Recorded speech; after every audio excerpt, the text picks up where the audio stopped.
ইমাম ফখরুদ্দিন রাজি রহমাতুল্লাহ আলাইহি তিনি বলেন, এক নাম্বার কারণ হলো কোরআনুল কারীম আল্লাহ সুবহানাহু ওয়া তাআলা বিশ্বনবীর উপর নাজিল করেছেন। আজও পর্যন্ত এই সূরাটি, এই কোরআনুল কারীমটি অক্ষত অবস্থায় রয়েছে। ইমাম ফখরুদ্দিন রাজি তিনি বলেন, আল্লাহ তাআলা বিশ্বনবীর উপর যেভাবে নাজিল করেছেন কিয়ামত পর্যন্ত সেভাবেই থাকবে। অর্থাৎ আল্লাহ তাআলা সূরাতুত তাওবা, সূরাতুল বারাআ যখন নাজিল করেছেন তখন জিবরাইল আমিন বিসমিল্লাহ বলে নাই, অক্ষত অবস্থায় আল্লাহর রাসূল সেইভাবেই বলেছেন, সাহাবায়ে কেরামও সেইভাবে মুখস্থ করেছেন, লিখেছেন এবং আমাদের পর্যন্ত সূরাটি সেভাবেই এসেছে। অর্থাৎ এটাও আমাদের জন্য অন্যতম একটি প্রমাণ, কোরআনুল কারীমে আজও পর্যন্ত একটা অক্ষর, একটা বিসমিল্লাহ পর্যন্ত বিকৃত হয় নাই। সুবহানাল্লাহ। দুই নাম্বার কারণ হলো এই সূরাটির সাথে যেহেতু, এই সূরাটিতে যেহেতু মুশরিকদের সাথে মুমিনদের সম্পর্ক ছেদের কথা বলা হয়েছে, এই জন্য এই সূরার শুরুতে আল্লাহ রাব্বুল আলামিন বিসমিল্লাহ দেয় নাই। আমরাও সেই জন্য এই সূরার শুরুতে বিসমিল্লাহ বলি না। জোরে কোন সুবহানাল্লাহ। এবার আসেন যে আয়াতে কারিমা 19তম আয়াত, 19 থেকে 22 নম্বর আয়াত, এই যে আয়াতে কারিমাগুলো আল্লাহ তাআলা নাজিল করলেন, এই আয়াতে কারিমার মধ্যে আল্লাহ তাআলা কি বলছেন আমরা সরল অনুবাদ জেনে নেব। আল্লাহ রাব্বুল আলামিন বলেন, আজআলতুম সিকায়াতাল হাজ্জ ওয়া ইমারাতাল মাসজিদিল হারামি কামান আমানা বিল্লাহি ওয়াল ইয়াউমিল আখির। আল্লাহ রাব্বুল আলামিন বলেন, তোমরা কি মনে করেছো হাজীদেরকে পানি পান করানো এবং মসজিদে হারামের খেদমত করা, মসজিদে হারামের রক্ষণাবেক্ষণ করাকে তোমরা ঈমানদারদের চাইতে বেশি মর্যাদা সম্পন্ন মনে করবে?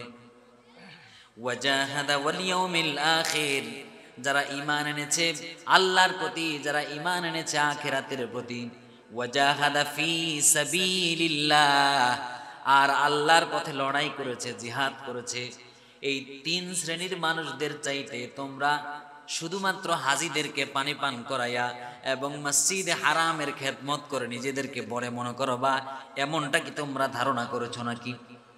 লা ইয়াস্তাবুনা ইনদাল্লাহ, আল্লাহ রাব্বুল আলামিন বললেন, তোমরা যারা হাজী সাহেবদেরকে পানি পান করাও আর মসজিদে হারামের রক্ষণাবেক্ষণ করো, তোমাদের চাইতে আল্লাহ তাআলার নিকট ঈমানদারদের মর্যাদা বেশি, আল্লাহর পথে লড়াইকারীদের মর্যাদা বেশি। তোমরা এমনটা মনে করার কোনো সুযোগ নাই। তোমরা যেই কাজ করে আল্লাহর কাছে প্রিয় হতে চাও, এই কাজের চাইতে ঈমান এবং আল্লাহর পথে লড়াই করা বেশি মর্যাদা সম্পন্ন। জোরে কোন সুবহানাল্লাহ। লা ইয়াস্তাবুনা ইনদাল্লাহ, এই দুই শ্রেণীর মর্যাদা আল্লাহর কাছে একরকম নয়। ওয়াল্লাহু লা ইয়াহদিল কওমাজ জালিমিন, রব্বুল আলামিন বললেন আল্লাহ তাআলা জালিমদেরকে কখনো হেদায়েত দেন না। পরবর্তী আয়াতে রব্বুল আলামিন বলছেন, আল্লাযীনা আমানু ওয়া হাজারু ওয়া জাহাদু ফি সাবিলিল্লাহি বিআমওয়ালিহিম ওয়া আনফুসিহিম আ'যামু দারাজাতান ইনদাল্লাহ ওয়া উলাইকা হুমুল ফাইজুন। যারা ঈমান এনেছে আল্লাহর পথে, আল্লাহর দ্বীনের জন্য হিজরত করেছে, ওয়াজাহাদা ফি সাবিলিল্লাহ, আল্লাহর পথে লড়াই করেছে, বিআমওয়ালিহিম ওয়া আনফুসিহিম, তাদের জান এবং মাল দ্বারা, আ'যামু দারাজাতান ইনদাল্লাহ, তাদের মর্যাদা আল্লাহর কাছে সব চাইতে বেশি। জোরে কন্যা সুবহানাল্লাহ। আর এই চারটি কাজ যারা করবে, পাঁচটি কাজ যারা করবে, ওয়া উলাইকা হুমুল ফাইজুন, তারাই হলো সব চাইতে বড় সফল কাম। জোরে কন্যা সুবহানাল্লাহ। এই সফল কাম যারা হবে তাদের পুরস্কার কি হবে? এর পরের আয়াত রব্বুল আলামিন বললেন, ইউবাশশিরুহুম রাব্বুহুম বিরহমাতিম মিনহু ওয়া রিদওয়ানিন وجنات لهم فيها نعيم مقيم বলুন আল্লাহু আকবার। তাদের জন্য আল্লাহর পক্ষ থেকে মর্যাদা সম্পন্ন, তাদের জন্য আল্লাহর পক্ষ থেকে অনেক মর্যাদা রয়েছে। আর তাদের জন্য পুরস্কার হলো তাদের রবের পক্ষ থেকে। এক নাম্বার, তারা হলো আল্লাহর কাছ থেকে রহমত প্রাপ্ত। জোরে কোন সুবহানাল্লাহ। যেই শ্রেণী ঈমান আনে এবং আল্লাহর পথে লড়াই করে, জিহাদ করে, যেই দল এই কাজটা করবে, যেই ব্যক্তি এই কাজটা করবে, সেই দল সেই ব্যক্তি রহমত পাবে কার কাছ থেকে? সবাই বলেন কার কাছ থেকে? ওয়ারিদওয়ান। দুই নাম্বার, তাদের জন্য পুরস্কার হলো তাদের উপর আল্লাহ সব সময় সন্তুষ্ট হয়ে যায়। তাদের উপর সন্তুষ্ট হয়ে রব্বুল আলামিন দুনিয়াতেও তাদেরকে সম্মান দিয়া দেয় এবং আখিরাতেও তাদের মর্যাদা সবার উপরে থাকে। জোরে কন্না সুবহানাল্লাহ।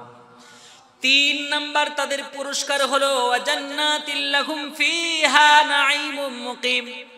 তিন নম্বরে তাদের পুরস্কার হলো, আল্লাহ রাব্বুল আলামিন বলছেন তারা জান্নাতের মধ্যে মৃত্যুর পর তারা জান্নাতের মধ্যে প্রবেশ করবে। জোরে কন্না সুবহানাল্লাহ। এমন জান্নাত, যেই জান্নাত কখনো ভেঙে যায় না, যেই জান্নাত থেকে কখনো বের করে দেওয়া হবে না, চিরস্থায়ী জান্নাতের মধ্যে তারা ঢুকবে। জোরে কন্না সুবহানাল্লাহ। খালিদিনা ফিহা আবাদা, তাদেরকে সেখান থেকে বের করে দেওয়া হবে না। ইন্নাল্লাহা ইনদাহু আজরুন আযীম। এই জান্নাত দেওয়ার পরেও আল্লাহর পক্ষ থেকে তাদের জন্য আরো একটু বেশি কিছু মর্যাদা রয়েছে। জোরে কোন সুবহানাল্লাহ। জান্নাত দেওয়ার পরেও আরো কিছু আছে। তাহলে এটা রহস্য না? একটা মানুষ জান্নাতে যাওয়ার পর এর পরেও বলতেছে আরো কিছু আছে, তাহলে সেই আরো কিছুটা কি জান্নাতের চাইতে আরো আকর্ষণীয় কিনা বলেন? সবাই বলেন নাকি? প্রিয় ভাইরা আমার, এই আয়াতগুলো আমরা অনুবাদ জেনে নিলাম। এবার আমরা এই আয়াতের প্রেক্ষাপট জেনে নেব, শান নুজুল জেনে নেব, আসবাবুন নুজুল বিহাদিহিল আয়াতিল কারীমা। এই আয়াতের প্রেক্ষাপট হলো রাসূল করিম সাল্লাল্লাহু আলাইহি ওয়াসাল্লাম যখন দ্বীনের দাওয়াত দিলেন, কিছু মানুষ ঈমান কবুল করলো, আর কুরাইশদের বেশিরভাগ লোক, বিশেষ করে নেতৃবৃন্দ, তারা ঈমান কবুল করলো না। তারা বলতেছে, আমরা হাজী সাহেবরা হজ করতে আসে, আমরা হাজীদেরকে পানি খাওয়াই, পানি পান করাই। তারা অতিথি পরায়ণ ছিল, অতিথিদেরকে আপ্যায়ন করত। বিশেষ করে হাজী সাহেবদের পানি পান করানোর দায়িত্ব ছিল কুরাইশদের উপর। আর তারা মসজিদে হারাম রক্ষণাবেক্ষণ করত। এখন তারা অহংকার করতেছে, আমাদের চাইতে মর্যাদা সম্পন্ন আর কে আছে? আমরা কাবাঘরের তাওয়াফকারীদেরকে পানি খাওয়াই, এরপরে কাবাঘরটাকে রক্ষণাবেক্ষণ করে দেখাশোনা রাখি, এটার মালিক আমরা। সুতরাং আমাদের চাইতে মর্যাদা সম্পন্ন আর কে রয়েছে? রব্বুল আলামিন আয়াত নাজিল করে জানায় দিলেন যে তোমরা কাবাঘর তাওয়াফকারীদেরকে, হাজী সাহেবদেরকে পানি খাওয়াও, কাবাঘর রক্ষণাবেক্ষণ করো, অথচ এই কাবাঘরের রবের প্রতি তোমরা ঈমান আনো নাই। তোমাদের চাইতে ওই দুর্বল ব্যক্তিরা আমার কাছে বেশি মর্যাদাবান, যারা এই কাবাঘরের রবের প্রতি ঈমান এনেছে। তোমরা বেঈমান হয়েছো, বেঈমান কাফের। তোমরা যতই পানি খাওয়াও আর মসজিদের খেদমত করো না কেন, আমি আল্লাহর কাছে তোমার চাইতে ওই ঈমানদারের মর্যাদা বেশি। বলুন আল্লাহু আকবার। আরো একটি বর্ণনা পাওয়া যায়, হযরতে আব্বাস রাদিয়াল্লাহু তাআলা আনহু, আলী রাদিয়াল্লাহু তাআলা আনহু এবং আরো একজন সাহাবী, তিনজন বসে বসে গল্প করছিলেন। মুসনাদে আব্দুর রাজ্জাকের বর্ণনা, তালহা ইবনে শাইবা, আলী রাদিয়াল্লাহু তাআলা আনহু, আব্বাস রাদিয়াল্লাহু তাআলা আনহু, তিনজন একেবারেই ঈমান কবুল করেছেন প্রাথমিক অবস্থায়। এমন একটি সময় কথা বলছিলেন, এই সময় তারা পরস্পর আলাপ করছিলেন। আব্বাস রাদিয়াল্লাহু তাআলা আনহু তিনি বলেন, হাজীদেরকে পানি খাওয়াই আমরা, পানি খাওয়ানোর দায়িত্ব আমাদের উপর। মসজিদ হারামের শাসন ক্ষমতা আমাদের নিয়ন্ত্রণে, সুতরাং আমরাই মর্যাদাবান। তালহা ইবনে শাইবা তিনি বলেন, বাইতুল্লাহর চাবি আমার দখলে, যখন তখন আমরা কাবা ঘরের ভিতর ঢুকতে পারি, সুতরাং আমাদের মর্যাদা বেশি। আলী রাদিয়াল্লাহু তাআলা আনহু বলেন, ঈমান কবুল করার পর সর্বপ্রথম আমি কাবা ঘরের দিকে ঘুরে নামাজ আদায় করেছি এবং বিশ্ব নবীর সাথে যুদ্ধে অংশগ্রহণ করেছি, সুতরাং আমার মর্যাদা বেশি। তিনজন যখন তিন কথা বলছিলেন, ওই সময় বিশ্ব নবীর উপর আয়াত নাজিল করে আল্লাহ রাব্বুল আলামিন জানায় দিলেন, জাআলতুম সিকায়াতাল হাজ্জি ওয়া ইমারাতাল মাসজিদাল হারাম কামান আমানা বিল্লাহ ওয়াল ইয়াউমিল আখির ওয়া জাহাদা ফি সাবিলিল্লাহ লা ইয়াস্তাউনা ইনদাল্লাহ। বলুন আল্লাহু আকবার। আল্লাহ রাব্বুল আলামিন এই সমস্ত লোকদের কথাবার্তার জবাবে জানায় দিলেন, শোনো শোনো, তোমরা মসজিদের খেদমত করো, মসজিদের রক্ষণাবেক্ষণ করো, আর তোমরা হাজী সাহেবদেরকে পানি খাওয়াও, এগুলো করে নিজেদের অহংকারে তোমরা ফুলে যাচ্ছ। কিন্তু আমি আল্লাহর কাছে মর্যাদা সম্পন্ন হবে তারা, আমি আল্লাহর প্রতি এবং আখিরাতের প্রতি ঈমান আনবে যারা, 2 নাম্বার মর্যাদা সম্পন্ন হবে তারা, আমি আল্লাহর জন্য দ্বীনের জন্য লড়াই করবে যারা, জিহাদ করবে যারা। জোরে কন্না সুবহানাল্লাহ। আমাদের সমাজে এখন দেখা যায় মসজিদের কোন রকম সভাপতি হয়েছে, মসজিদের সেক্রেটারি হয়েছে, কিন্তু কোনোদিন সূরা ফাতিহা শুদ্ধভাবে তেলাওয়াত করতে পারে না, এরকম সভাপতি আছে নাকি নাই? সব সময় ইসলামের বিরুদ্ধে কথা কয়, সব সময় দ্বীনি আন্দোলনের বিরুদ্ধে কথা কয়, কোরআনের আইনের বিরুদ্ধে কথা বলে। আবার কোন মানুষ মসজিদের মধ্যে কোরআনুল কারীমের তালিমের বাধা দেয়, কিন্তু তারাও নিজেদেরকে জান্নাতি মনে করে। আলোচ্য আয়াতে কারিমা তাদের সাথে মিলে যাবে যারা দ্বীনের কাজ করতে মসজিদে বাধা দেবে, কোরআনুল কারীমের তালিম দারসুল কোরআন করতে বাধা দেবে। ওই মানুষগুলো নিজেদেরকে জান্নাতি মনে করলেও জান্নাতি মনে করে কি কারণে? মসজিদের খেদমত করে যাচ্ছে, মসজিদ রক্ষণাবেক্ষণ করি, মসজিদের মুসল্লিদেরকে সুযোগ সুবিধা করে দিয়েছি, ওযু করার সুযোগ করে দিয়েছি, পানি খাওয়ার সুযোগ করে দিয়েছি, আমাদের চাইতে জান্নাত আগে কে পাবে এরকম আশা করে। কিন্তু রব্বুল আলামিন বলেন, শুধুমাত্র মসজিদের খেদমত করে জান্নাত পাওয়া যায় না, মসজিদের খেদমত করা লাগবে, মসজিদ আবাদ করা লাগবে। আবার মসজিদ থেকে বের হয়ে দ্বীনের প্রয়োজনে, দ্বীনের জন্য জান এবং মাল সব কোরবান করে দিতে পারবে যারা, জান্নাতের মালিক হবে তারা। ঠিক না ভাই? রব্বুল আলামিন এই আয়াতে কারিমার মধ্যে বলছেন, সাবধান, তোমরা নিজেদেরকে জান্নাতি দাবি করবে, কিছু কাজ করে আমাকে খুশি করে ফেলবে, এমনটা হওয়ার কোনো সুযোগ নেই। যদি কিছু কাজ করেই জান্নাতে যাওয়া যায়, তাহলে রাসূল করিম সাল্লাল্লাহু আলাইহি ওয়াসাল্লাম তিনি মসজিদে নববীতে যেই রকম মসজিদের ইমাম ছিলেন, জিহাদের ময়দানেও ঠিক তেমনি সেনাপতি ছিলেন। ঠিক না বেঠিক? আমাদের রাসূলের মর্যাদা কি কম ছিল না বেশি ছিল? কেমন বেশি ছিল কল্পনা করা যায়? তিনি যখন রাস্তা দিয়ে হেঁটে যেতেন, আসমানের মেঘমালাগুলো তাকে ছায়া দিত। বলুন আল্লাহু আকবার। তিনি যখন রাস্তা দিয়ে হেঁটে যেতেন, পাথর পর্যন্ত আমার নবীকে সালাম দিত। বলুন আল্লাহু আকবার।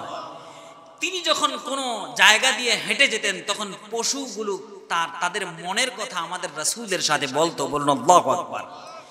যেই রাসূলের জন্য আসমানের মেঘমালাগুলো ছায়া দেয়, যেই রাসূলকে নিষ্প্রাণ পাথর পর্যন্ত সালাম দেয়, যেই রাসূলের সাথে বন জঙ্গলের পশু প্রাণীগুলো পর্যন্ত কথা বলে সালাম দেয়, সেই রাসূল আবার উহুদের ময়দানে তার দান্দান মোবারক শহীদ হয়ে গিয়েছে, কপাল ভেদ করে রক্ত ঝরেছে। যেই রাসূল এত কষ্ট করেছেন, তোমরা যেই রাসূল জান্নাতের আশায় এত কাজ করেছেন, উম্মতকে শিখিয়েছেন, যেই রাসূলের সাহাবীরা দিনের পর দিন, মাসের পর মাস কষ্ট করেছেন জিহাদ করতে গিয়ে, তাদের পেটের মধ্যে কোনো খাবার ঢুকে নাই, ছাগলের পায়খানার মতো তাদের ভিতর থেকে পায়খানা বের হয়েছে, গাছের পাতা খেতে খেতে অবস্থা খারাপ হয়ে গিয়েছে। তাদের ত্যাগ কোরবানি যদি আজকে তোমরা ধুলাই মলিন করে দাও, মনে করেছো শুধুমাত্র সামান্য কিছু কাজ করলে আল্লাহ খুশি হয়ে যাবে, বিষয়টা এমন নয়। আল্লাহকে খুশি করতে হলে আল্লাহ যেভাবে তোমার কাছে জান আল মালের কোরবানি চেয়েছেন, সেভাবেই কোরবানি করা লাগবে। ঠিক কিনা? আলোচ্য আয়াতে কারিমা থেকে আমাদের জন্য শিক্ষণীয় বিষয় হলো আমরা মসজিদে গিয়ে নামাজ আদায় করব, অবশ্যই এটা হচ্ছে ফরজ ইবাদত। এটা কি ইবাদত বলেন? সবাই বলেন কি ইবাদত?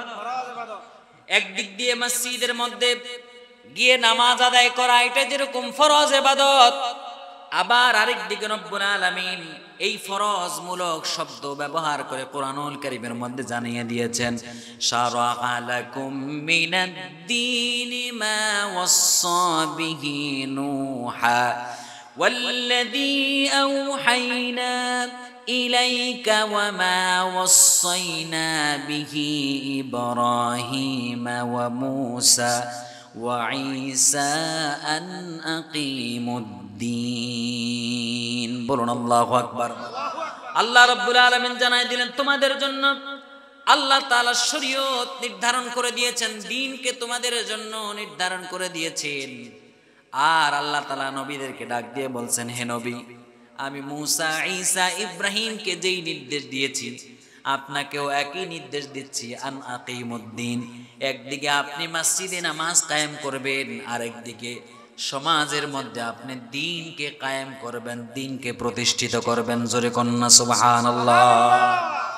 একদিকে নামাজ যেরকম ফরজ, অর্থের মালিক হলে যাকাত যেরকম ফরজ, সামর্থ্য থাকলে হজ যেরকম ফরজ হবে, ঠিক তেমনি ভাবে আপনার শরীরের শক্তি সামর্থ্য দিয়া আল্লাহর জমিনে আল্লাহর দ্বীনকে কায়েম করা, সেটাও তেমনি ভাবে আমাদের উপর ফরজ করে দিয়েছেন কে? রাসূল সাল্লাল্লাহু আলাইহি ওয়াসাল্লামের সাথে কাফেরদের দ্বন্দ্বটা ছিল কিন্তু এখানেই। কাফেররাও কিন্তু আমার রাসূলকে এসে অফার দিয়েছিল। সূরাতুল কাফিরুন অনেকেই পারেন, তাই না? নামাজের মধ্যে তেলাওয়াত করেন, ইমাম সাহেব প্রচুর পরিমাণে তেলাওয়াত করে শুনেন, অনেকের মুখস্থ রয়েছে, কিন্তু সূরাতুল কাফিরুনের শানে নুজুল কোনোদিন পড়ে দেখেন নাই। সূরাতুল কাফিরুন নাজিল হয়েছে রাসূল করিম সাল্লাল্লাহু আলাইহি ওয়াসাল্লামের কাছে। মক্কার কুরাইশদের নেতৃবৃন্দ এসে আল্লাহর নবীর কাছে অফার করেছে, মুহাম্মদ তুমি কি চাও? সমাজের নেতা হতে চাও? আমরা তোমাকে নেতা বানাইয়া তোমার পিছনে পিছনে ঘুরবো, তুমি যা করতে বলবা আমরা তা করব। আমরা তোমাকে আমাদের মক্কার সবচাইতে সুন্দরী নারী যাকে তোমার পছন্দ হবে তার সাথে তোমার বিয়ে দিয়ে দেব। আমরা তোমাকে সবচাইতে বড় ধনী বানায় দেব, তোমাকে আমরা নেতা হিসেবে গ্রহণ করব। তবে একটা জায়গায় সমস্যা, সেটা হচ্ছে তুমি আমাদের আদর্শের বিরুদ্ধে কথা বলবা না, তুমি আমাদের দেব দেবীর পূজার বিরুদ্ধে কথা বলবা না।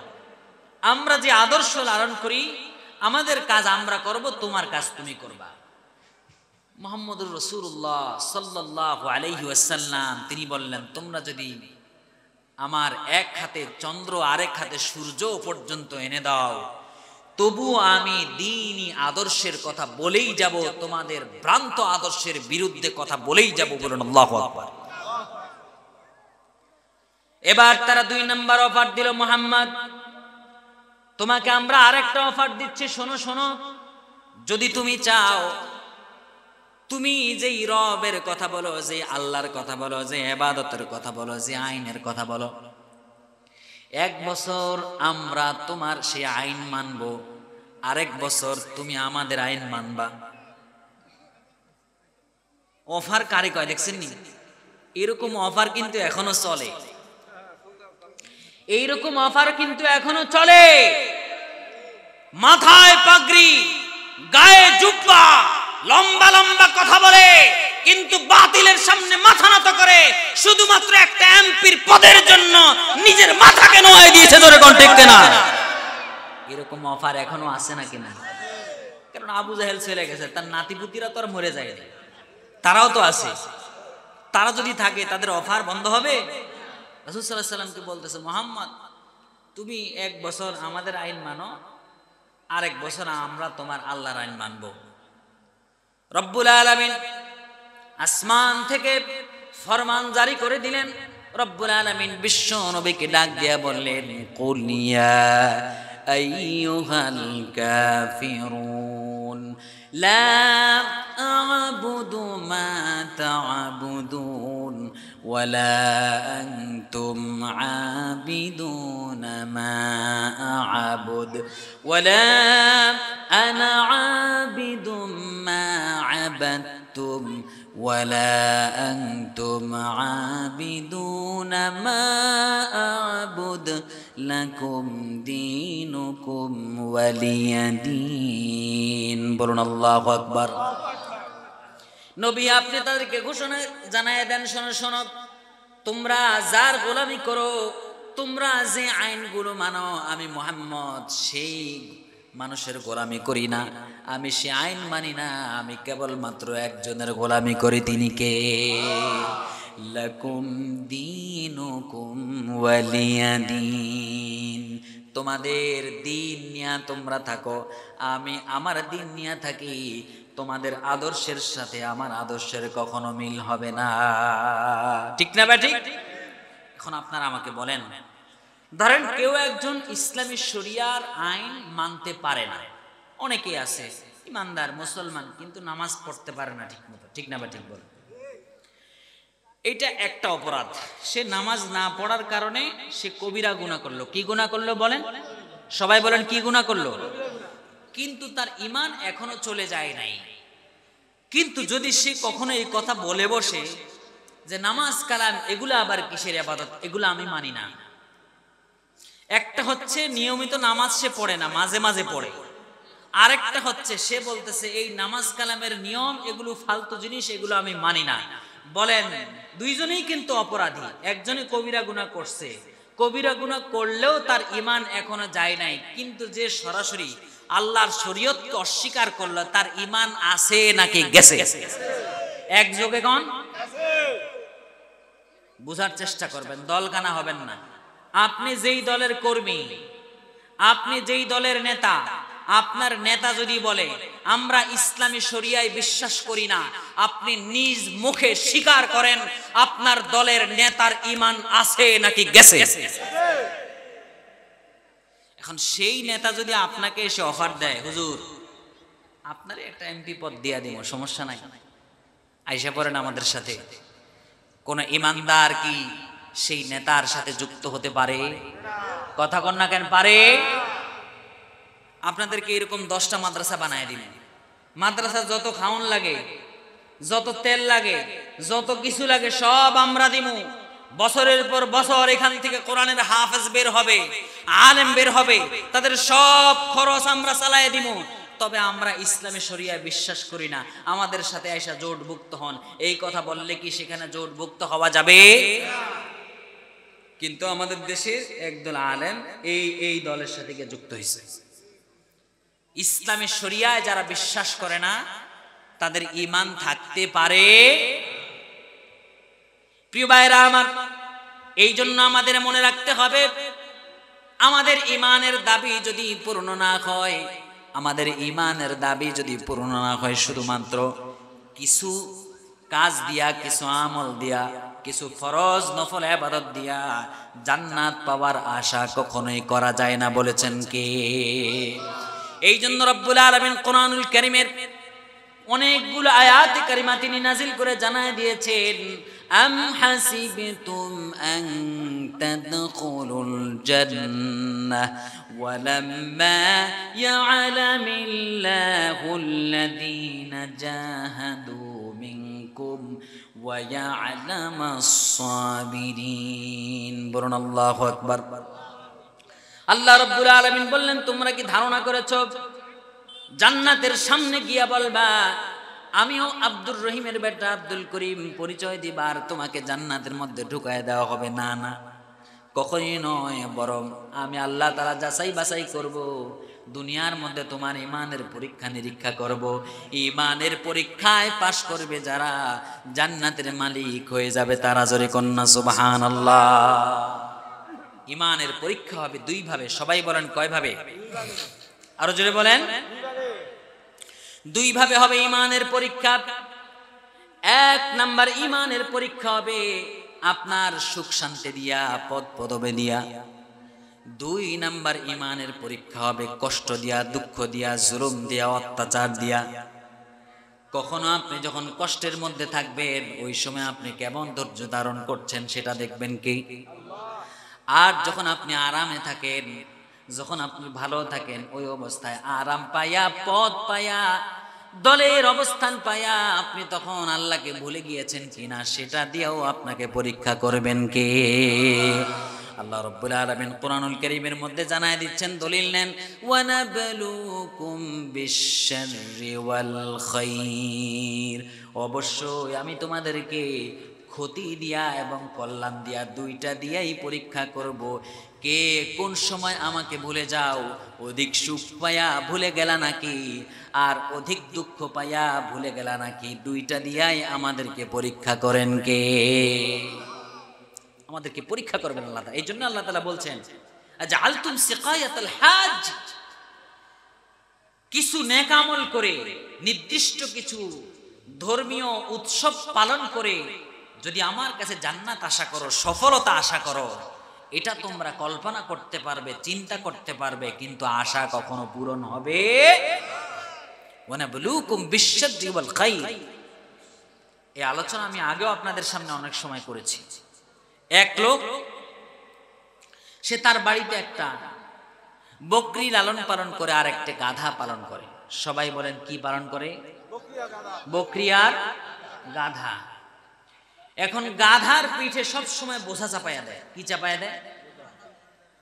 আর বকরিকে সব সময় সে একেবারেই ভালো ভালো খাবার দেয়, ঘরের মধ্যে আরাম আয়েশের মধ্যে রাখে, দৈনিক একবেলা তাকে গোসল করায় সাবান দিয়া, গোসল শেষ হইলে তার গায়ে তেল টেল মেখে দেয়। অনেকে আছে না বকরি এইভাবে লালন পালন করে, একদম আরাম আয়েশের মধ্যে তাকে রাখে। হ্যাঁ, অনেকের অভিজ্ঞতা আছে না এরকম। এখন সব সময় ওই গাধার পিঠে কি করে? বোঝা চাপায়া দেয়, মানে গাধার সব সময় গাধার খাটুনি খাটে। এখন একদিন বকরি গাধাকে ডাক দিয়ে বলতেছে, দেখো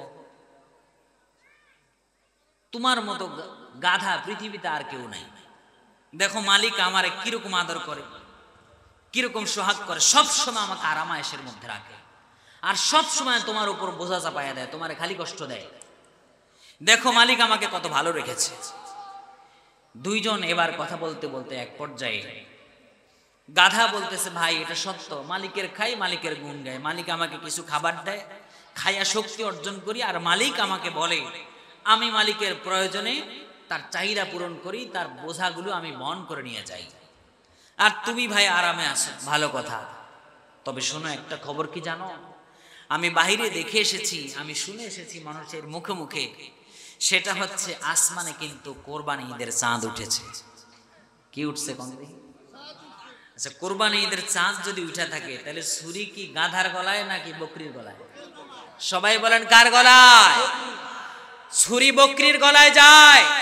সুতরাং জুলুম নির্যাতনের সময় আপনি বলছেন আমাকে আল্লাহ পরীক্ষা করছেন। আজকে যখন জুলুম নির্যাতন বন্ধ হয়ে গিয়েছে, তখন আপনার ইসলামের কথা ভালো লাগে না, ইসলামী শরিয়া ভালো লাগে না, ইমানদারদের কথা ভালো লাগে না, মসজিদের মধ্যে দারসুল কোরআন ভালো লাগে না। বুঝতে হবে আপনি এখন ভালো অবস্থায় আছেন, মানে যে কোনো সময় আপনার গলায় ছুরি পড়তে পারে। ঠিক না ভাই? ঠিক বলেন। আল্লাহ তাআলা বলছেন, ওয়ানাবলুকুম বিশ-শাররি ওয়াল খাইর, ক্ষতি দিয়েও আমি পরীক্ষা করি, আবার কখনো কখনো চেয়ার দিয়েও পরীক্ষা করি। সুতরাং প্রিয় ভাইরা আমার, এই জন্য আমাদেরকে শিক্ষা নিতে হবে, আল্লাহর ঘর মসজিদের মধ্যে আল্লাহর কথা হবে, আল্লাহর কোরআনের কথা হবে। সেই কথা দলের বিরুদ্ধে, পরিবারের বিরুদ্ধে, গোষ্ঠীর বিরুদ্ধে, বাবার বিরুদ্ধে, মায়ের বিরুদ্ধে, যার বিরুদ্ধেই যাক না কেন, আমি কখনোই কোরআনুল কারীমের দার্সের বিরোধিতা করব না। ঠিক না ভাই? ঠিক বলেন। পারবেন তো ইনশাআল্লাহ? আপনার নেতা যদি বিরোধিতা করতে বলে, তাকে জবাব দিয়ে দিবেন, আমি মুসলমান। আমি কি? কথা কন না কেন? আমি কি? আমি মুসলমান হয়ে আল্লাহর ঘর মসজিদের মধ্যে দারসুল কোরআনের বিরোধিতা করতে পারি? প্রিয় ভাইরা আমার, এই জন্য আমাদেরকে এখান থেকে শিক্ষা নিতে হবে যে এই আল্লাহর ঘরের খেদমত করা, সেটা যেরকম ভালো কাজ, আল্লাহর পথে যারা লড়াই করে, জীবন দেয়, জিহাদ করে, প্রাণান্তকর প্রচেষ্টা চালায়, সেটাও সেরকম ভাবে জান্নাতে যাওয়ার পথ। কিসের পথ? জান্নাতে যাওয়ার পথ। প্রিয় ভাইরা আমার, তাহলে আল্লাহ রাব্বুল আলামিন বলছেন যে 5টি কাজ যারা করবে তারা চূড়ান্তভাবে সফল কাম হয়ে যাবে। আর চূড়ান্তভাবে সফল কাম হবে যারা 4টি পুরস্কার পাবে। যারা কয়টি পুরস্কার? 4টি পুরস্কার। এবার আসেন এই যে 5টি কাজ কি কি এক এক করে আমরা জেনে নিই। আল্লাহ রাব্বুল আলামিন বললেন, আল্লাযীনা আমানু ওয়া হাজারু ওয়া জাহাদু ফি সাবিলিল্লাহ, যারা আল্লাহর পথে ঈমান আনে, 1 নাম্বার কাজ। ওয়া হাজারু, দ্বীনের প্রয়োজনে, কোরআনের প্রয়োজনে, দ্বীন কায়েমের প্রয়োজনে হিজরত করে। ওয়া জাহাদু ফি সাবিলিল্লাহ, আর আল্লাহর পথে জিহাদ করে, আল্লাহর পথে লড়াই করে। বিআমওয়ালিহিম, তাদের জান মালগুলো আল্লাহর পথে ব্যয় করে দেয়। 5 নাম্বার ওয়া আনফুসিহিম, প্রয়োজনে তার জানটা আল্লাহর জন্য বিলীন করে দেয়। এই 5টি কাজ করবে যারা, আযমু দারাজাতান ইনদাল্লাহ, আল্লাহর কাছে তার মর্যাদা সবচাইতে বেশি। জোরে কন্না সুবহানাল্লাহ। তাহলে আল্লাহর কাছে মর্যাদা সম্পন্ন হওয়া এবং সফল হওয়ার 1 নাম্বার কাজ হচ্ছে ঈমান আনা। সবাই বলেন কি আনা? আরো জোরে বলেন, ঈমান আনা। এখন বলবেন হুজুর আমাদের তো ঈমান আছে, আমাদের তো ঈমান আছে। আপনি বলবেন তাহলে কেন আবার ঈমান আনার কথা বলেন? ঈমান আনার কথা এই কারণে বলি, রাসূল করিম সাল্লাল্লাহু আলাইহি ওয়াসাল্লাম আমাদেরকে সতর্ক করেছেন। দেখেন বিশ্বনবী সাল্লাল্লাহু আলাইহি ওয়াসাল্লাম আমাদেরকে জানায় দিচ্ছেন, সুনানে তিরমিজির হাদিস, আনাস রাদিয়াল্লাহু তাআলা আনহু বর্ণনা করেন, ইয়াতি আলান নাসি যাবানুন আস-সাবিরু ফীহি আলা দীনিহি কাল কাবিদি আলাল জামার। শেষ জামানায় এমন একটা সময় আসবে যেই সময় হাতের তালুতে কয়লা রাখা যত কঠিন, ঈমান রাখা তার চাইতে বেশি কঠিন হয়ে যাবে। তার মানে সকালে ঈমানদার, বিকালে বেঈমান হয়ে যাওয়ার সম্ভাবনা আছে না নাই? সবাই বলেন আছে না নাই? ওই যে একবার বলে ফেলছেন যে ইসলামী শরিয়া আমরা মানি না, আমাদের দল এই ইসলামী শরিয়া সমর্থন করে না, এটা যাদের কাজ তারা করুক, আমরা এটা মানি না। বলেন ঈমানদার যদি এই কথা বলে তার ঈমান আছে নাকি গেছে? সবাই বলেন আছে নাকি গেছে? ঈমান চলে যাবে আমাদের। এই জন্য আল্লাহ তাআলা আমাদেরকে বলছেন আল্লাযীনা আমানু, 1 নাম্বার তোমার ঈমানটা থাকতে হবে মজবুত। ঈমান থাকতে হবে কি? দেখেন ঈমান যদি থাকে, কিছু গুনাহ খাতাও যদি মানুষ করে, আল্লাহ সুবহানাহু ওয়া তাআলা ওই গুনাহ খাতাগুলোর শাস্তি কমপ্লিট করে শুধুমাত্র তার ঈমানের কারণে তাকে জান্নাত দিয়ে দিবেন। সুবহানাল্লাহ। একটু আসতে বলেন সুবহানাল্লাহ। বিশ্বনবী সাল্লাল্লাহু আলাইহি ওয়াসাল্লামের হাদিস থেকে বলছি, আল্লাহ রাব্বুল আলামিন ফেরেশতাদেরকে ডাক দিয়া বলবেন, ও আমার ফেরেশতারা, জাহান্নামের মধ্যে যেই মানুষগুলো এতদিন যাবত শাস্তি ভোগ করছে, শাস্তি যখন কমপ্লিট হয়ে যাবে, এরপরে রব্বুল আলামিন ফেরেশতাদেরকে ডাক দিয়া বলবেন, আমার ফেরেশতারা, জাহান্নামের মধ্যে শাস্তি শেষ হয়ে গেছে কিন্তু তার ঈমান ছিল, ঈমান আছে, এইরকম কোন ব্যক্তি জাহান্নামের মধ্যে এখনো সিপায় সাপায় আছে নাকি দেখো, বের করে নিয়ে আসো। ফেরেশতাকে নির্দেশ দেওয়ার পর ফেরেশতা ঘুরতে থাকবে, কোথাও নাই কোথাও নাই। এসে বলবে রব্বুল আলামিন, জাহান্নামটা তন্ন তন্ন করে খুঁজে শেষ করে ফেললাম, কোথাও পাওয়া যায় না। রব্বুল আলামিন তাকে আবার ডাক দিয়া বলবেন, যাও আবার জাহান্নামের মধ্যে প্রবেশ করো, সেখানে আর কেউ আছে কিনা দেখো। খুঁজতে খুঁজতে পাবে না, আবার বলবে আবার যাও। সর্বশেষ খুঁজতে খুঁজতে একবার ফেরেশতার কানে আওয়াজ আসবে, কোথায় যেন গুনগুন করে শব্দ হচ্ছে, সুবহান কুদ্দুসুন সুবহান কুদ্দুসুন, মহান রবের প্রশংসায় লিপ্ত রয়েছে, তাসবিহ জপতেছে, এরকম একটি আওয়াজ আসবে। জোরে কন্না সুবহানাল্লাহ। সেখানে গিয়ে দেখবে জাহান্নামের সর্বশেষ ব্যক্তি, যিনি জাহান্নামের আগুনের মধ্যে এতদিন যাবত জ্বলছেন, তিনি সেখানে বসে বসে আল্লাহর জিকির করছেন। রব্বুল আলামিনের কাছে বলবেন, রব্বুল আলামিন, এক ব্যক্তিকে পাওয়া গেছে। আল্লাহ রব্বুল আলামিন নির্দেশ দিয়ে দিবেন, আমার এই বান্দাকে জাহান্নাম থেকে বের করো, জান্নাতের যেই পানি রয়েছে পবিত্র পানির মধ্যে তাকে একটা সুবানি দাও। জোরে কন্না সুবহানাল্লাহ। জাহান্নামের কয়লা ওই ব্যক্তিকে যখন জান্নাতের পানির মধ্যে চুবানি দেওয়া হবে, সাথে সাথে সেই ব্যক্তি 30 বছরের যুবকে পরিণত হয়ে যাবে। আল্লাহ রাব্বুল আলামিন ফেরেশতাকে ডাক দিয়া বলবেন, মিসকালা হাববাতিন মিন খারদাল, ও আমার ফেরেশতা শোনো শোনো, একজন মানুষের ভিতরে যদি যাররা পরিমাণ সরিষার দানা পরিমাণ যদি ঈমানও থাকে, তাহলে সেই ব্যক্তি শুধুমাত্র ঈমানের কারণে জান্নাতের মধ্যে প্রবেশ করবে। জোরে কোন সুবহানাল্লাহ। এই জন্য আমাদের ঈমানটা মজবুত থাকা দরকার। আমাদের কথায় এবং কাজে কোনো দিকে যেন আমাদের এগুলোর কারণে ঈমান চলে না যায়, সেই দিকে লক্ষ্য রাখার দরকার আছে নাকি নাই? এই জন্য ঈমান ভঙ্গের অনেকগুলো কারণ রয়েছে, মৌলিকভাবে 10টি কারণ রয়েছে ঈমান ভঙ্গের। এই ঈমান ভঙ্গের কারণগুলো আপনারা জেনে নেবেন। এমন কিছু কথা রয়েছে যেই কথার কারণে আপনাদের আমাদের ঈমান চলে যেতে পারে। এইরকম কথাবার্তা যেন ভুলেও আমাদের মুখ দিয়ে বের হয়ে না যায়। যদিও বের হয়ে যায়, সাথে সাথে আমরা তওবা করব এবং নতুন করে ঈমানকে নবায়ন করব। বলুন ইনশাআল্লাহ। প্রত্যেক দিন ঈমানকে নবায়ন করবেন। অনেক সময় আপনি জানেন না আপনি কি বলে ফেলেছেন, ঈমান চলে গেছে।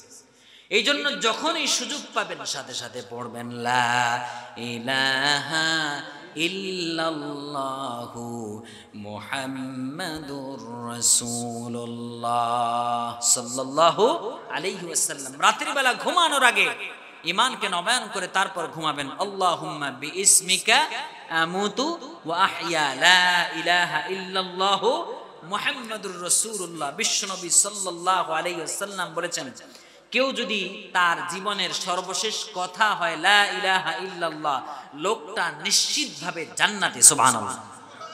তাহলে আপনি কোনো কারণে ঘুমানোর আগে লা ইলাহা ইল্লাল্লাহ পড়ে ঘুমিয়েছেন, আর ঘুমের মধ্যে আপনার মৃত্যু হয়ে গেল, সর্বশেষ কথা আপনার কি হলো? সবাই বলেন না কি হলো? নিশ্চিতভাবে জান্নাতি বলেছেন কে? প্রিয় ভাইরা আমার, এজন্য ঈমানকে প্রতিনিয়ত আমাদের নবায়ন করতে হবে।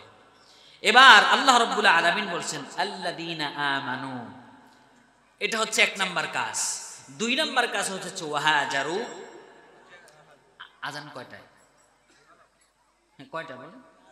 এটা প্ল্যান আছে না? 10। আচ্ছা ঠিক আছে, 10 পর্যন্ত আলোচনা চলবে ইনশাআল্লাহ। ইনশাআল্লাহ বলেন।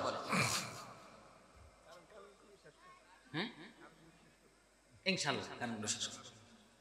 ও ঈমান ভঙ্গের কারণগুলো, আচ্ছা আচ্ছা ঈমান ভঙ্গের কারণগুলো, আচ্ছা ঠিক আছে। প্রিয় ভাইরা আমার, তাহলে আমাদের ঈমানগুলো যেন নষ্ট হয়ে না যায় সেদিকে আমাদের লক্ষ্য রাখা দরকার। আমাদের আলোচনার যেই 5টি কাজের কথা বলেছিলাম, সেই 5টি কাজ বলে 4টি পুরস্কারের কথা বলে তারপরে ঈমান ভঙ্গের 10টি কারণ আপনাদেরকে জানায় দেব। বলুন ইনশাআল্লাহ। এখন আল্লাহ রাব্বুল আলামিন বললেন যে শুধুমাত্র মসজিদের খেদমত আর এই কিছু নির্দিষ্ট কাজের মাধ্যমে তোমরা নিজেদেরকে অতি বেশি সম্মানিত মনে করার কোনো সুযোগ নেই। অধিক সম্মানিত হবে তারা 1 নাম্বার ঈমান আনবে যারা। 1 নাম্বার কি? 2 নাম্বার ওয়াহাজারু, যদি ঈমান টিকিয়ে রাখার প্রয়োজনে হিজরত করতে হয়, যেমনটি করেছিলেন প্রিয় নবী মুহাম্মদুর রাসূলুল্লাহ সাল্লাল্লাহু আলাইহি সাল্লাম। মক্কায় তিনি থাকতে পারলেন না, হারে কাফের বেঈমানেরা আমার নবীকে জন্মভূমিতে থাকতে দিল না, তাকে হিজরত করতে হলো। এই হিজরত করা নবীর সুন্নত। কার সুন্নত? সবাই বলেন কার সুন্নত? এই 15-16 বছর যাবত পর্যন্ত এই জমিনের মধ্যে শুধুমাত্র কোরআনের হক কথাগুলো বলার কারণে বাংলাদেশ থেকে অনেককে হিজরত করে বিদেশের মাটিতে যেতে হয়েছিল। ঠিক না? ঠিক বলেন। তাহলে দ্বীনের প্রয়োজনে হিজরত করলে মর্যাদা সম্পন্ন হয় কার কাছে? সবাই বলেন কার কাছে? 3 নাম্বার আল্লাহর কাছে মর্যাদা সম্পন্ন হওয়ার 3 নাম্বার আমল হচ্ছে ওয়াজাহাদা ফি সাবিলিল্লাহ, আল্লাহর পথে জিহাদ করা। আমরা আমাদের সমাজে জিহাদের যেই প্রচলিত শব্দ মুখস্থ করে নিয়েছি, ব্রেনের মধ্যে ঢুকিয়ে রেখেছি, সেটা হচ্ছে জিহাদ মানে হচ্ছে ঘোড়ায় চড়ো, হাতে তরবারি নাও, আর খালি মানুষকে কচু কাটা করো, এটাকে আমরা জিহাদ মনে করি। অথচ জিহাদ শব্দটি ব্যাপক অর্থ রয়েছে। জিহাদ শব্দের ব্যাপক অর্থ হলো এই জমিনের মধ্যে আল্লাহ তাআলার বিধানকে বাস্তবায়ন করার জন্য নিজের সর্বোচ্চ সামর্থ্য দিয়া প্রাণান্তকর প্রচেষ্টা চালানো, সেটার নাম হচ্ছে জিহাদ। জোরে কোন সুবহানাল্লাহ। বিশ্বনবীর সাহাবীরা ঠিক এইভাবে তাদের জান এবং মাল দিয়া এইভাবে জিহাদ করেছে। আমর ইবনুল জামু রাদিয়াল্লাহু তাআলা আনহু খোড়া মানুষ, ল্যাংড়ায়া ল্যাংড়ায়া হাঁটে, কিন্তু মনে বড় আশা কোনো একদিন জান্নাতে যাবে। বিশ্বনবী জিহাদের ঘোষণা দিলেন, জিহাদের ময়দানে যেতে হবে। আমর ইবনুল জামুর চারটা ছেলে জিহাদের ময়দানে যাবে। তারা হলো যুবক শ্রেণী। এই 4 যুবক জিহাদের ময়দানে যাবে, কিন্তু আমর ইবনুল জামু খোড়ায় খোড়ায় হাঁটে। এই জন্য ছেলেরা নিষেধ করছে, আপনি রোগী মানুষ, অসুস্থ মানুষ, নিজেই হাঁটতে পারেন না, জিহাদ করবেন কেমনে? আপনি বাড়িতেই থাকেন। কিন্তু আমর ইবনুল জামুর মনে বড় আশা, আল্লাহর নবীর আশেপাশে ঘুরঘুর করে। আল্লাহর নবী এবার তাকে ডাক দিয়া বলেন, আমর ইবনুল জামুরে, তোমার মনে হয় কিছু বলার আছে, তুমি আমাকে নির্দ্বিধায় বলতে পারো।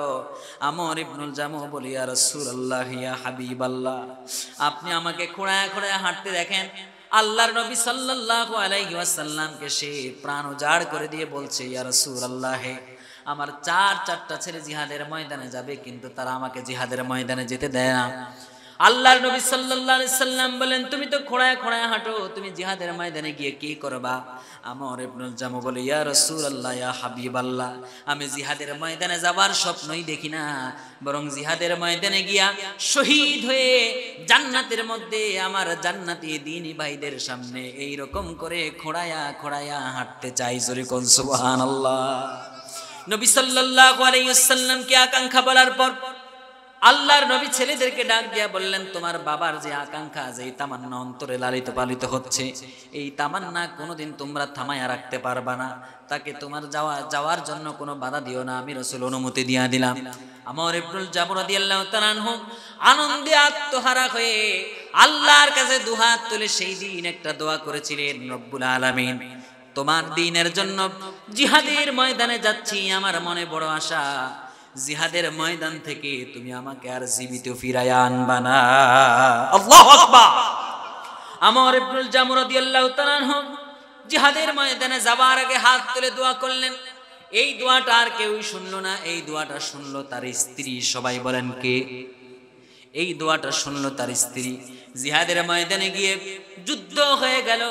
আমর ইবনুল জামু বীর বিক্রমে লড়াই করতে করতে শহীদ হয়ে গেল। যুদ্ধ শেষ হয়ে যাওয়ার পর আমার নবী সাল্লাল্লাহু আলাইহি সাল্লাম সাহাবীদেরকে ডাক দিয়া বললেন, সকলের লাশগুলো একত্রিত করো, তাদেরকে গোসল দেওয়ার প্রয়োজন নাই, তাদেরকে এমনিতেই কবর দিয়া দাও। কারণ শহীদরা রক্তাক্ত অবস্থায় আল্লাহর সামনে উপস্থিত হলে আল্লাহ রাব্বুল আলামিন তাদেরকে খুশি হয়ে জান্নাত দিয়া দিবে। এদিকে আমর ইবনুল জামুর স্ত্রী ময়দানে, জিহাদের ময়দানে হাজির। সন্তানগুলোর লাশ এবং স্বামীর লাশগুলো একটা সওয়ারির মধ্যে উঠালেন। উঠায়া এবার তিনি এদেরকে হাঁকায় নিয়ে যাচ্ছেন, বাড়িতে নিয়ে যাবেন লাশগুলো। কিন্তু যেই ঘোড়ায়, যেই গাধার পিঠে এগুলো চড়ানো হয়েছে, ওই গাধা আর সামনের দিকে যায় না। গাধাকে যতই পিটায় ততই আর যায় না, সে সাথে সাথে শুয়ে পড়ে। আমর ইবনুল জামুর স্ত্রী বিশ্বনবী সাল্লাল্লাহু আলাইহি ওয়াসাল্লামকে ডাক দিয়ে বললেন, ইয়া রাসূলুল্লাহ, ইয়া হাবিবাল্লাহ, আমি আমার স্বামীর লাশটা বাড়িতে নিয়ে যেতে চাই। আমার স্বামী শাহাদাত বরণ করেছে, আমি চাই আমার স্বামীর লাশটা বাড়িতে নিয়ে যাব, গিয়ে সেখানে দাফন করব। আল্লাহর নবী সাল্লাল্লাহু আলাইহি সাল্লাম বললেন, কারণটা কি? কি ব্যাপার, তুমি নিয়ে যাও, সমস্যা কি? বলি, ইয়া রাসূলুল্লাহ, আমি যতই এটাকে সামনের দিকে ধাক্কাই, এটা তো সামনেই যায় না, বরং এক পর্যায়ে এই প্রাণীটা শুয়ে পর্যন্ত পড়েছে। যতই তাকে আঘাত করি ততই সে আর আমার কথা শুনে না, সে জমিনের মধ্যে শুয়ে পড়েছে। নবী সাল্লাল্লাহু আলাইহি সাল্লাম তখন আমর ইবনুল জামুর স্ত্রীকে ডাক দিয়া বলেন, আমর ইবনুল জামুর স্ত্রী, শোনো শোনো, তোমার স্বামী জিহাদের ময়দানে আসার পূর্বে এমন কোনো কথা বলেছিল কিনা, তোমার মনে পড়ে কিনা, তুমি একটু আমাকে বলো। আমর ইবনুল জামুর স্ত্রী ডাক দিয়ে বলল, ইয়া রাসূলুল্লাহ, ইয়া হাবিবাল্লাহ, আমার স্বামী জিহাদের ময়দানে আসার পূর্বে আমাকে নিজস্ব ব্যক্তিগত কোনো গোপন কথা বলে যায় নাই, কিন্তু আপনি যখন জিহাদের ময়দানে যাওয়ার অনুমতি তাকে দিয়েছিলেন, আমার স্বামী আপনার কাছ থেকে দূরে সরে এসে আনন্দে আত্মহারা হয়ে দুহাত তুলে আল্লাহর কাছে একটা দোয়া করেছিল। এই দোয়াটা এখনো পর্যন্ত আমার কানে বাজে। আল্লাহর নবী বললেন, আমর ইবনুল জামুর স্ত্রী, তুমি আমাকে বলো কি দোয়া করেছিল? আমর ইবনুল জামুর স্ত্রী ডাক দিয়ে বলে, ইয়া রাসূলুল্লাহ, ইয়া হাবিবাল্লাহ, আমার স্বামী জিহাদের ময়দানে যাওয়ার পূর্বে আল্লাহর কাছে হাত তুলে দোয়া করেছিল, রব্বুল আলামিন জিহাদের ময়দানে যাচ্ছি, আমাকে জিহাদের ময়দান থেকে জীবিত ফিরায় আনবা না। রব্বুল আলামিন এই দোয়া তুমি কবুল করে নাও। আল্লাহর নবী আমর ইবনুল জামুর স্ত্রীকে ডাক দিয়ে বলেন, আমর ইবনুল জামুর স্ত্রী, শোনো শোনো, দুনিয়ার কোনো দোয়াও যদি আমর ইবনুল জামুর কবুল না হয়, জিহাদের ময়দানে যাওয়ার পূর্বে আল্লাহর কাছে হাত তুলে যেই দোয়া আমর ইবনুল জামু করেছিল সেই দোয়া আল্লাহ কবুল করে নিয়েছে। তুমি চাইলেও আমর ইবনুল জামুর লাশটা পর্যন্ত ওই জিহাদের ময়দান থেকে বের করতে পারবে না। আল্লাহু আকবার। দ্বীনের মুজাহিদ যারা, তাদের মর্যাদা আল্লাহর কাছে সবচাইতে বেশি। এই জন্য বিশ্বনবীর একজন সাহাবী আল্লাহর নবীকে জিজ্ঞেস করলো, ইয়া রাসূলুল্লাহ, আইয়ুল আ'মালি আফদালু ইলাল্লাহ, আল্লাহর নিকট সবচাইতে উত্তম আমল কোনটা? আল্লাহর নবী এক নম্বরে বললেন আল ঈমানু বিল্লাহ, দুই নম্বরে বললেন ওয়াল জিহাদু ফি সাবিলিল্লাহ। আল্লাহর প্রতি ঈমান আনা এক নম্বরে আল্লাহর পছন্দের আমল, দুই নম্বর আমল হচ্ছে আল্লাহর পথে লড়াই করা, জিহাদ করা। জোরে কোন সুবহানাল্লাহ। তাহলে প্রিয় ভাইরা আমার, আল্লাহর পথে লড়াই করা এটা হচ্ছে ইমানদারের জন্য দুই নাম্বার আল্লাহর কাছে সবচাইতে মর্যাদা সম্পন্ন কাজ। এই জন্য প্রিয় ভাইরা আমার, আমাদেরকে লক্ষ্য রাখতে হবে আমরা যেন আমাদের ঈমান এবং আমল দুইটার মধ্যে সমন্বয় করি। শুধুমাত্র আমাদের নিজেদের মন গড়া মতো কিছু কাজ করার মাধ্যমে নিজেকে জান্নাতি মনে করব, আর যারা দ্বীনের মুজাহিদ, ইকামতে দ্বীনের কাজ করে, কোরআনের রাজ কায়েম করার স্বপ্ন দেখে, তাদেরকে আমরা বাদ দিয়ে যদি অনেক কিছু করার কল্পনা করি, আল্লাহ তাআলা সেটা কখনো বাস্তবায়ন হতে দেবে না। জোরে কোন ঠিক কিনা? আল্লাহর কাছে তাদের মর্যাদা অনেক বেশি, এটা আল্লাহ তাআলা বলেছেন। প্রিয় ভাইরা আমার, আমরা এখন আপনাদেরকে যে বলেছিলাম ঈমান ভঙ্গের কারণ, এই 10টি কারণ আপনাদেরকে বলবো, একটু অল্প সময়ের মধ্যে একটু ব্রেনের মধ্যে ঢুকায় নেন। 1 নাম্বার, আশ-শিরকু ফি ইবাদাতিল্লাহ। কেউ যদি আল্লাহর ইবাদত করতে গিয়ে কিছু আল্লাহর ইবাদত করে আর কিছু মানুষের ইবাদত করে, তাহলে সেই ব্যক্তির ঈমান ভেঙে যাবে, নষ্ট হয়ে যাবে। নতুন করে ঈমান না আনা পর্যন্ত যত নেক আমল করবে একটাও আল্লাহ গ্রহণ করবেন। আশ-শিরকু ফি ইবাদাতিল্লাহ, আল্লাহর সাথে ইবাদতের ক্ষেত্রে, গোলামি করার ক্ষেত্রে শিরিক করা যাবে। 2 নাম্বার, কেউ যদি আল্লাহ এবং বান্দার মাঝে কাউকে মাধ্যম বানায়। কখনো কখনো আমাদের দেশে দেখা যায় অনেকের সন্তান হয় না, পীর সাহেবের দরবারে গিয়ে সন্তান চায়। সন্তান দেওয়ার মালিক কে? আরো জোরে বলেন কে? তাহলে সে কি বানালো? পীর সাহেবকে মাধ্যম বানালো। পীর সাহেবের কাছে দোয়া চাইতে পারে, কিন্তু পীর সাহেবের কাছে সন্তান চাওয়া যাবে? অনেকে তো জীবিত পীর থাক, মরা পীরের কবরের সামনে গিয়া পর্যন্ত সন্তান চায়, বাবা আমার একটা সন্তান দরকার, তুমি একটু দয়া করো। দয়া কি বাবা করবে না আল্লাহ করবে? সবাই বলেন কে করবে? 3 নাম্বার, কোন ব্যক্তি যদি কাফের মুশরিককে কাফের মনে না করে, তাহলে তার ঈমান আছে না গেছে? একটা লোক কাফের, একটা লোক মুশরিক, শুধুমাত্র নিজের স্বার্থের কারণে, নিজের ক্ষমতার চেয়ার টিকায় রাখার জন্য ওই কাফেরকে কাফের স্বীকার করে না, সেই ব্যক্তিরও ঈমান আছে না গেছে? গেছে। দেখেন, খেয়াল করেন কত দিক দিয়ে ঈমান আমাদের চলে যেতে পারে।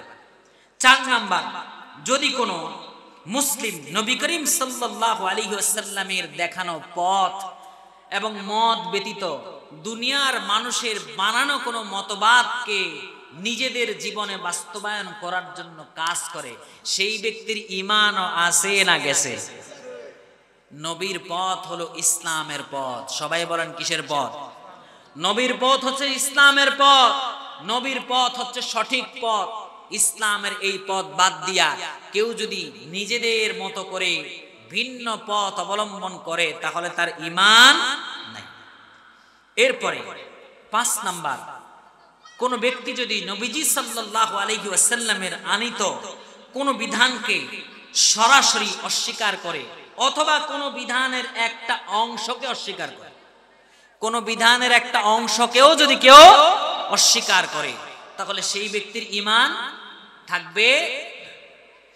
এরপরে 6 নাম্বার, যদি কোনো মুসলমান ঈমানদার মুহাম্মদ সাল্লাল্লাহু আলাইহি ওয়াসাল্লামের আনিত বিধানের সাথে অন্য কোনো বিধানকে মিল করে সমান মনে করে যে এটাও ধর্ম ওইটাও ধর্ম, সমস্যা কি একটা মানলেই হলো, এই কথা কেউ বলার সাথে সাথে তার ঈমান আছে না গেছে? গেছে। 7 নাম্বার, যদি জাদুর মাধ্যমে ভালো কিছু অর্জন করার আশা করে, বলেন জাদুর মাধ্যমে আমাদের দেশে ভালো কিছুর আশা করেন না মুসলমান নামাজি আছে নাকি না? সবাই কর না কেন? বিশেষ করে কালো জাদু, কালো জাদুর কাজ যারা করে তাদের কারো ঈমান নাই। কালো জাদু ব্ল্যাক ম্যাজিক করে করে অনেক ভাই পর্যন্ত ভাইয়ের পিছনে লাগে, ঠিক না ভাই? ঠিক বলে। আমাদের দেশের বিশেষ করে মহিলারা আজকে কালো জাদু এত প্রভাব, দেখবেন একটা লোক ভালো ছিল, সুস্থ মানুষ ছিল, হঠাৎ করে সে অসুস্থ হয়ে যায়, কোন ডাক্তারি পরীক্ষায় তার রোগ ধরা খায় না, দুনিয়ার সমস্ত রোগ তাকে জেগে বসে। কালো জাদুর প্রভাব অনেক বেশি, ঠিক না বেটা? কুফরি কালামের মাধ্যমে কেউ যদি কল্যাণ পাওয়ার আশা করে, সন্তান পাওয়ার আশা করে, তাহলে সেই ব্যক্তির ঈমান আছে নাকি গেছে? 8 নাম্বার, কোন মুসলমানের বিরুদ্ধে মুশরিকদেরকে কেউ যদি সাহায্য সহযোগিতা করে। এই দেশে একদল মানুষ ছিল যারা এই দেশের মানুষদেরকে দমন করার জন্য, মুসলমানদেরকে দমন করার জন্য দাদা বাবুদের সাহায্য নিয়েছিল, ঠিক কিনা বলেন? মুশরিক নাও সবাই করে না কেন? এরকম মুশরিক না? আরে ওরে যদি মুশরিক না মনে না করেন তাই তো ঈমান থাকবে না। এই দাদা বাবু কি মুশরিক কিনা বলেন? কেউ যদি এই দেশের মুসলমানদেরকে দমন করার জন্য ওই মুশরিককে সহযোগিতা করে, তার ঈমান আছে না গেছে? সবাই বলে। যারা এগুলোর সমর্থক ছিলেন তওবা করুন, তওবা করে আল্লাহর পথে আসুন, আল্লাহ তাআলা আপনাকে গ্রহণ করবে। জোরে কোন ঠিক কিনা? এরপরে 9 নাম্বার, যে ব্যক্তি মনে করে মুহাম্মদুর রাসূলুল্লাহ সাল্লাল্লাহু আলাইহি ওয়াসাল্লামের শরীয়ত ব্যতীত অন্য কোন ধর্মে জীবন পরিচালনা করলেও জান্নাত পাওয়া যাবে বা আল্লাহর সন্তুষ্টি পাওয়া যাবে, এই চিন্তা করার কারণেই সাথে সাথে তার ঈমান আছে না গেছে? 10 নাম্বার, আল্লাহর মনোনীত দ্বীন ইসলাম থেকে মুখ ফিরিয়ে নেয়। মাঝে মাঝে দেখবেন খবর আসে অমুক ব্যক্তি ইসলাম থেকে খারিজ হয়ে মুরতাদ হয়ে গেছে। মুফতি মাসুদ নামে একটা লোক ছিল, সেই লোকটা একজন মুফতি, একজন বড় আলেম, সেই ব্যক্তি পর্যন্ত ওই নাস্তিকদের খপ্পরে পড়ে সে মুরতাদ হয়ে গিয়েছে। তাহলে তার ঈমান আছে না গেছে? এই 10টি কারণে আমাদের ঈমান চলে যেতে পারে। সুতরাং সাবধানতা অবলম্বন করি। ঈমান এবং আমল, ঈমান এবং আমল। আমল মানে শুধুমাত্র নামাজ রোজা হজ যাকাত নয়। আমল মানে হচ্ছে আল্লাহর বিধানের আলোকে আমার জীবনের শুরু থেকে শেষ পর্যন্ত পরিচালিত হবে। বলুন ইনশাআল্লাহ। আল্লাহ রাব্বুল আলামিন আমাদেরকে তৌফিক দান করুন। চিৎকার দিয়ে বলুন আমিন।